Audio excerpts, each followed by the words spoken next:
গ্রেফতারকৃত আসামি শামীমা আক্তার কোহিনূরের দেওয়া তথ্য মতে ও তার মোবাইল ফোন বিশ্লেষণে আমরা জানতে পারি হত্যাকাণ্ডের প্রধান আসামি জরেজের সাথে তার 1 বছরের অধিক সময় ধরে প্রেমের সম্পর্ক ছিল। জরেজ শামীমাকে জানায় তার এক বন্ধুর প্রেমের ফাঁদে ফেলে ব্ল্যাকমেইলিং এর মাধ্যমে 10 লক্ষ টাকা আদায় করা সম্ভব, যা থেকে জরেজ 7 লক্ষ টাকা আর শামীমা 3 লক্ষ টাকা ভাগ করে নেবে। উক্ত পরিকল্পনা অনুযায়ী শামীমা ভিকটিম আশরাফুল ইসলামের সাথে 1 মাস পূর্ব হতে মোবাইল ফোনে যোগাযোগ শুরু করে এবং তাকে তার প্রতি আকৃষ্ট করার চেষ্টা অব্যাহত রাখে।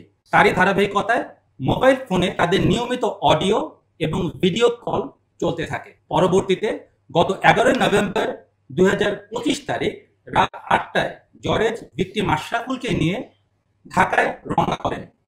ঢাকায় আসার পর গত 12 নভেম্বর 2025 তারিখ জরেজ ও আশরাফুল শামীমার সাথে দেখা করে ঢাকা মহানগরীর শনির আকরার নূরপুর এলাকায় 5,500 টাকা দিয়ে একটি বাসা ভাড়া করে তিনজনই একত্রে ভাড়া বাসায় ওঠেন।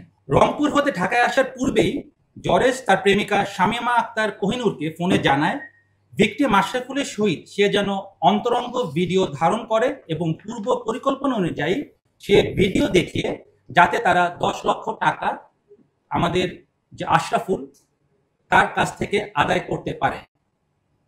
পূর্ব পরিকল্পনা অনুযায়ী ভিকটিম আশরাফুলকে শামীমা মাল্টার শরবতের সাথে ঘুমের ওষুধ খাইয়ে হালকা অচেতন করে যাতে বাইরে হতে জরেজ অন্তরঙ্গ মুহূর্তের ভিডিও ধারণ করলে আশরাফুল তা বুঝতে না পারে।